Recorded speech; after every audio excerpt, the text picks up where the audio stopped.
Hey, j'espère que tu vas bien. Moi, ça va super. Alors aujourd'hui, on va parler de l'amour. Et l'amour, c'est un sujet très très vaste et très large. Donc, on va essayer de voir ça ensemble en prenant quelques versets bibliques, mais notamment celui de 1 Corinthiens chapitre 13. Donc voilà, j'espère que ce sera un partage qui va pouvoir t'édifier. Donc je te souhaite une bonne écoute.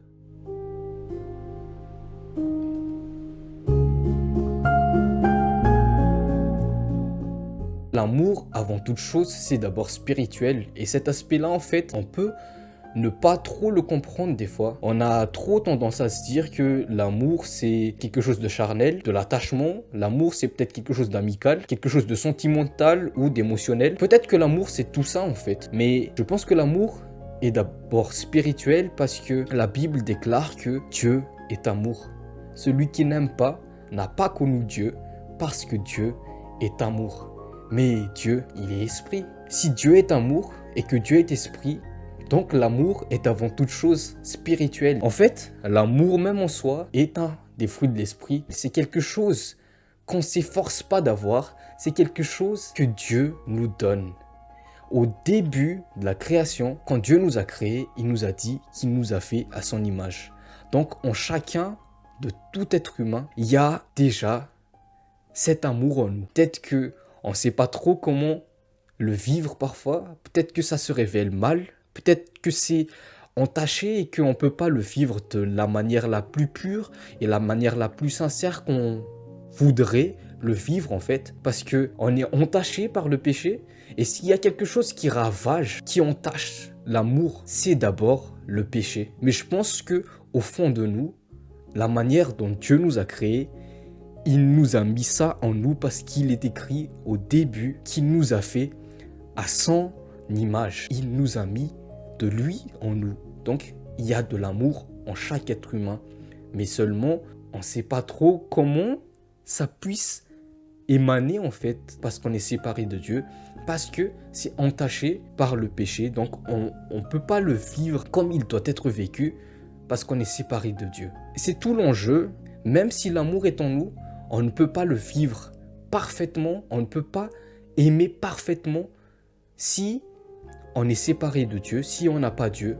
Je pense pas en fait qu'on puisse donner quelque chose qu'on n'a pas. On a envie d'aimer, mais si on n'a pas l'amour en fait, comment on pourrait donner cet amour-là à quelqu'un? Et puisque Dieu est amour, sans Dieu finalement, on ne peut pas aimer. Du moins, on ne peut pas aimer de la plus belle manière qu'on devrait aimer. Mais restons focalisés sur 1 Corinthiens chapitre 13. Finalement, dans une relation, c'est un peu comme un processus en fait, où on apprend à se connaître petit à petit. Ici en fait, dans 1 Corinthiens chapitre 13, on parle de beaucoup de choses. Si je parle les langues des hommes et même celles des anges, mais que je n'ai pas l'amour, je suis un cuivre qui résonne ou une cymbale qui retentit. Si j'ai le don de prophétie, la compréhension de tous les mystères et toute la connaissance, si j'ai même toute la foi, jusqu'à transporter des montagnes, mais que je n'ai pas l'amour, je ne suis rien. Et si je distribue tous mes biens aux pauvres, si même je livre mon corps aux flammes, mais que je n'ai pas l'amour, cela ne me sert à rien. L'amour est patient, il est plein de bonté. L'amour n'est pas envieux. L'amour ne se vante pas, il ne s'enfle pas d'orgueil, il ne fait rien de malhonnête, il ne cherche pas son intérêt. Il ne s'irrite pas, il ne soupçonne pas le mal, il ne se réjouit pas de l'injustice, mais se réjouit de la vérité. Il pardonne tout, il croit tout, il espère tout, il supporte tout. L'amour ne meurt jamais. Les prophéties disparaîtront, les langues cesseront, la connaissance disparaîtra. En effet, nous connaissons partiellement et nous prophétisons partiellement, mais quand ce qui est parfait sera venu, ce qui est partiel disparaîtra.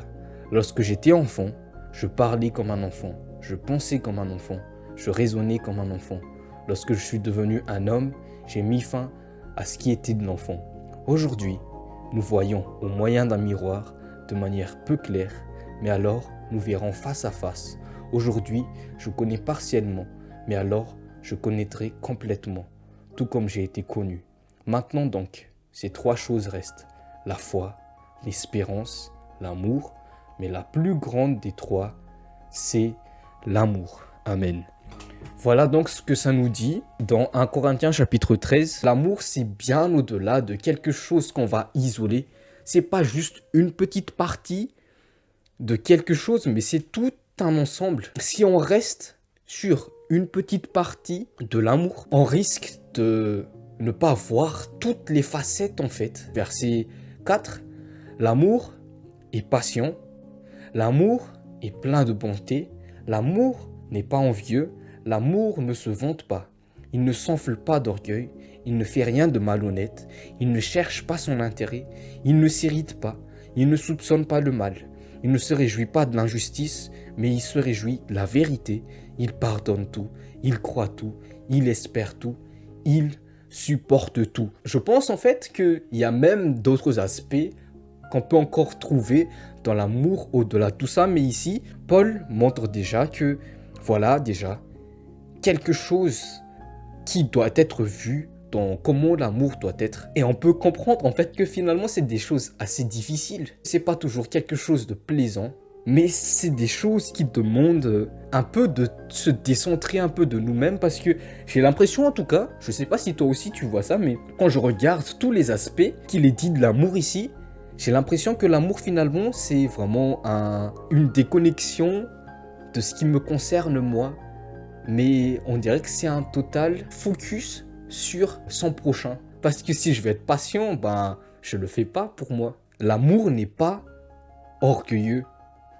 L'orgueil, c'est synonyme de quoi l'orgueil? C'est synonyme de l'arrogance. En fait, tout est centré sur moi. Et là, il est écrit, l'amour ne s'enfle pas d'orgueil.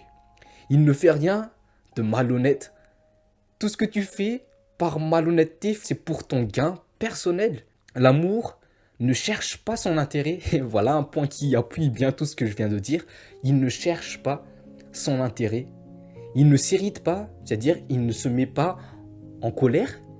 Il ne soupçonne pas le mal. On a beaucoup tendance à faire ça, parfois, moi en tout cas. Et pourtant, il est écrit ici que l'amour ne soupçonne pas le mal. Finalement, l'amour, c'est un peu... Dans ce sens-là, ne soupçonne pas le mal. On aurait tendance à croire que l'amour, finalement, c'est... Est-ce que c'est pas un peu d'être naïf, être un peu aveuglé, de se dire que, ah, quand je te regarde, je vois au-delà de tes comportements. J'essaie de comprendre ce qui te pousse à faire ces choses-là. Donc, je ne vais pas directement regarder à tes actes, mais je vais regarder un peu plus profondément.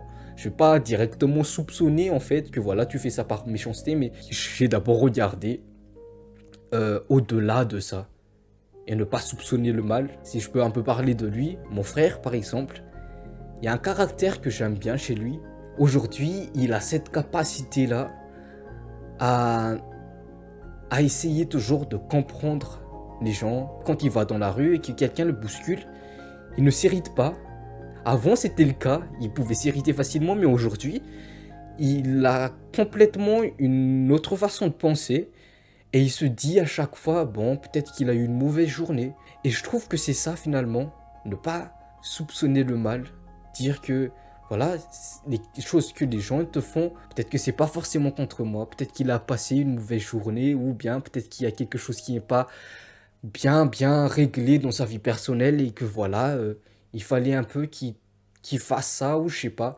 Et mon frère, il a cette capacité-là à faire ça.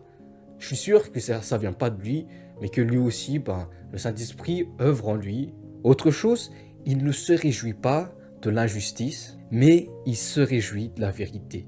Verset 7, très important, il pardonne tout, il croit tout, il espère tout, il supporte tout. Vraiment là, si on lit ça d'un œil humain, on aurait envie de dire que en fait l'amour c'est quelque chose de très naïf. Faut mieux ne pas aimer, peut-être qu'on va se faire écraser finalement, on va se faire piétiner si on agit de cette manière. Et pourtant, c'est pas être naïf, c'est aimer tout simplement. L'amour pardonne tout, il croit tout, il espère tout, il supporte tout. Le monde va souvent nous dire que il faut s'aimer soi-même. Et j'ai pas de problème avec l'estime de soi. Mais pour avoir cette estime de soi-même, je pense pas qu'on puisse nous le donner nous-mêmes. Mais quand on regarde vraiment l'amour, en fait, tel qu'il est écrit dans 1 Corinthiens chapitre 13, c'est pas quelque chose qui est censé être pour nous, mais c'est quelque chose qui doit se vivre avec les autres. Et c'est ça qui est très important. Avant, moi, je n'allais pas à l'église. À partir d'un moment donné, on m'a expliqué, en fait, c'est quoi justement le rôle d'une église. En tout cas, l'aspect où on est vraiment ensemble avec des enfants de Dieu. Il y aura toujours des personnes, en fait, qui ne sont pas de même avis que toi, qui vont te faire un peu sortir de ce que toi, tu penses. Tout le monde ne va pas forcément nous plaire, mais justement, en fait, l'amour est ce qui va nous permettre de pouvoir vivre ensemble et de grandir ensemble. Je me frotte avec toutes ces personnes-là. Il y en a qui m'ont peut-être blessé, mais l'amour dit qu'il faut que je pardonne. Il y en a qui peut-être me font du mal, mais l'amour dit que je ne dois pas soupçonner le mal. Peut-être que parfois j'ai envie de m'élever, mais l'amour dit qu'il ne faut pas que je sois orgueilleux, que je ne cherche pas mon intérêt. Et finalement, en fait, si on reste tout seul, isolé, peut-être qu'on va avoir beaucoup de choses pour nous-mêmes, mais on va pas vraiment bien grandir finalement. On va être isolé dans notre coin, et peut-être qu'on va grandir en sagesse, entre guillemets, parce que je sais pas trop si c'est possible.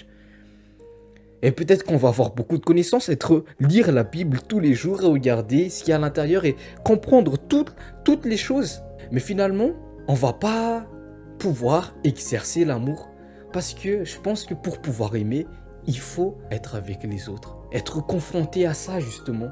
Lorsque j'ai envie de faire ce que je veux, je le fais pas parce que je pense aux autres d'abord. Lorsque j'ai envie de m'élever, je vais apprendre à être humble parce que je pense aux autres d'abord. Donc pour moi, il est bien de se ressourcer, il est bien de lire la parole, il est bien d'avoir beaucoup de connaissances. Mais il est dit aussi au verset 1, « Si je parle les langues des hommes et même celles des anges, mais que je n'ai pas l'amour, je suis un cuivre qui résonne ou une cymbale qui retentit. Si j'ai le don de prophétie, la compréhension de tous les mystères et toute la connaissance, si j'ai même toute la foi jusqu'à transporter des montagnes, mais que je n'ai pas l'amour, je ne suis rien. » C'est-à-dire que oui, c'est bien d'être focalisé sur la parole de Dieu, de grandir en sagesse, de prendre un temps entre Dieu et toi dans le secret. On sera ressourcé, on va avoir beaucoup de choses en nous, mais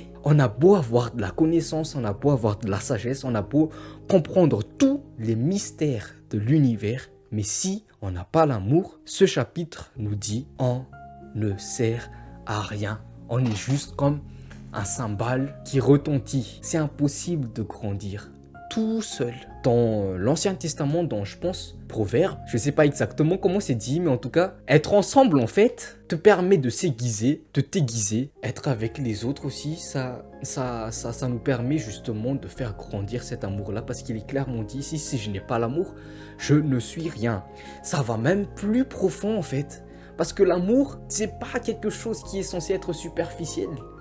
C'est quelque chose qui est censé être vrai dans notre cœur. Là, il est écrit, si je distribue tous mes biens aux pauvres, si même je livre mon corps aux flammes, mais que je n'ai pas l'amour, cela ne me sert à rien. C'est trop bizarre en fait ce qui est dit ici. Parce que d'un point de vue humain, si je vois quelqu'un qui distribue tous ses biens aux pauvres, naturellement j'ai envie de dire, ah mais cette personne est remplie d'amour. Et pourtant, le verset nous donne une nuance. Il est clairement dit, et si je distribue tous mes biens aux pauvres, si même je livre mon corps aux flammes, mais que je n'ai pas l'amour, cela ne me sert à rien. C'est-à-dire que tu peux même distribuer tous tes biens aux pauvres. Et c'est possible que ce ne soit pas de l'amour. Donc l'amour doit être quelque chose qui est vraiment sincère, pas juste ce qui est visible en fait. Quelqu'un peut distribuer tous ses biens aux pauvres et pourtant ça peut ne pas du tout être de l'amour en fait. Pour bien rappeler, c'est quoi l'amour? L'amour est patient, il est plein de bonté, l'amour n'est pas envieux, l'amour ne se vante pas, Il ne s'enfle pas d'orgueil, il ne fait rien de malhonnête, il ne cherche pas son intérêt, il ne s'irrite pas, il ne soupçonne pas le mal, il ne se réjouit pas de l'injustice, mais il se réjouit de la vérité. Il pardonne tout, il croit tout, il espère tout, il supporte tout. L'amour, c'est quelque chose qui nous descend de nous-mêmes, mais qui nous fait penser aux autres avant toute chose. Je ne sais pas aimer. J'ai envie d'être honnête avec toi. Je fais trop de bêtises. Je suis très irrespectueux des fois parce que j'ai envie de faire les choses selon mes pensées. L'amour est en moi parce que Dieu m'a créé à son image, donc il a mis de lui en moi. Il a mis de l'amour qu'il est en moi. Et pourtant, je vois bien que je ne sais pas aimer si c'est de par ma propre force. C'est pourquoi j'ai besoin de Jésus-Christ. Tous les enseignements de Jésus-Christ, finalement, se rapportent à comment aimer. Bien sûr, il est venu d'abord pour ôter le péché. Et comme j'ai dit au tout début, en fait, le péché est vraiment le premier facteur qui entache l'amour qu'on devrait émaner. C'est mon point de vue, mais je suis certain de ça. Tant que le péché est constamment là, l'amour qu'on est censé donner sera toujours impur, sera toujours taché de quelque chose de mauvais et il sera jamais parfait. Et Jésus-Christ déjà, il est venu ôter notre péché. Donc c'est primordial d'accepter ce qu'il a fait. Mais dans tous les enseignements même que Jésus il donne, lorsqu'il est sur le mont des Oliviers, lorsqu'il parle à ses disciples, lorsqu'il reprend les personnes, lorsqu'il est confronté à des pharisiens, à des spécialistes de la loi et qu'il donne un tout autre enseignement, lorsqu'il dit « aimez-vous les uns des autres, ne jugez pas afin de ne pas être jugé ». Si quelqu'un te frappe sur la joue gauche, donne-lui aussi ta joue droite. Ne réponds pas au mal, mais réponds par le bien. Toutes ces choses, il n'y a que Jésus qui peut donner ce genre d'enseignement en fait. Tout ce que Jésus vient faire en fait sur notre vie, c'est finalement d'apprendre à ce qu'on devienne de plus en plus comme ce à quoi nous avons été appelés dès le début, à l'image de Dieu. Dieu est amour. Et tu vois qu'il y a quand même certains processus. Tu vois, au verset 12, il est écrit « Aujourd'hui, nous voyons au moyen d'un miroir, de manière peu claire. Mais alors, nous verrons face à face. Aujourd'hui, je connais partiellement, mais alors je connaîtrai complètement tout comme j'ai été connu. » Je pense en fait que plus on connaît la personne, plus on est censé l'aimer. Et là, il est écrit au verset 12, « Alors je connaîtrai complètement tout comme j'ai été connu. » Tout comme j'ai été connu. Donc je suis complètement connu. En fait, je suis complètement connu de Dieu. Toi aussi, tu es complètement connu de Dieu, même si peut-être tu ne le sais pas encore. J'ai envie de croire en fait que parce que Dieu nous connaît complètement, il sait exactement qui nous sommes, c'est quelque chose aussi qui fait qu'il nous aime d'un amour éternel, d'un amour parfait, inconditionnel et infaillible, qui nous aimera toujours parce que il nous connaît complètement. Il est dit ici en fait que aujourd'hui je connais partiellement ce Dieu-là qu'on loue, ce Dieu-là qu'on sert. On le connaît partiellement encore, c'est vrai. Plus on avance, plus on s'aime les uns les autres. C'est ce qui est décrit aussi, hein. Celui qui prétend connaître Dieu, mais qui n'aime pas, il ne connaît pas Dieu. Peut-être que en fait être en relation avec quelqu'un, c'est finalement apprendre à connaître petit à petit. Et peut-être apprendre à connaître, finalement, c'est apprendre à aimer aussi. Ouais, finalement, c'est ça. Je m'abandonne pour faire place à l'autre. J'abandonne, je me décentre de moi pour faire place à l'autre, pour connaître l'autre de mieux en mieux. Et l'amour, on a vu, ce n'est pas forcément quelque chose qui nous semblerait facile, ce n'est pas forcément un sentiment, mais l'amour est peut-être aussi toutes ces choses, en fait, qui nous mettent un peu hors de nous, mais qui fait place finalement à l'autre, à notre prochain. C'est exactement ce que Jésus il a fait en fait. Tu sais, Jésus, c'est vraiment Dieu qui s'est fait homme. Et il aurait très bien pu rester dans le ciel, mais il a décidé d'abandonner toute cette gloire pour s'humilier, devenir comme un simple homme sur terre pour nous aimer. Il s'est abandonné. La souffrance qu'il a endurée sur terre, il n'était pas obligé de faire ça.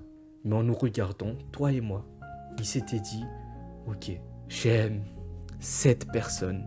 Et peut-être que elle ne va pas accepter la chose que je vais faire, mais je le fais. Et c'est à elle de recevoir ou pas. C'est à toi et moi de recevoir ou pas ce qu'il a fait. Finalement, aimer, c'est quelque chose de beaucoup plus difficile qu'on le croit. Et on apprendra toujours. Pour moi, en fait, l'amour est comme un puzzle en nous. Pour pouvoir rendre le puzzle vraiment entier et dans l'ordre en nous, il n'y a que Dieu qui peut le faire. Il n'y a que Dieu qui peut remettre les choses à sa place. Il est écrit que Dieu est un Dieu de l'ordre. Il aime l'ordre. Mais nous sommes en désordre sans lui. Tant qu'on veut faire les choses selon notre pensée, tant qu'on est séparé de lui, en fait, tout court, nous serons toujours en désordre. Le monde aujourd'hui va nous dire non, tu aimes toi-même d'abord. Mais la Bible nous dit, tu aimeras ton Dieu, puis tu aimeras ton prochain. Il est même dit en fait que les deux, c'est semblable. C'est les deux plus grands commandements. Le reste suit de ces commandements-là, découlent tous les autres commandements. Aujourd'hui, il y a encore beaucoup à apprendre. Je ne suis pas parfait. Je ne sais pas encore aimer de la bonne manière, mais je ne connais que partiellement. Mais alors, je connaîtrai complètement comme j'ai été connu. Bisous, bisous, que Dieu te bénisse et n'oublie pas que Jésus t'aime.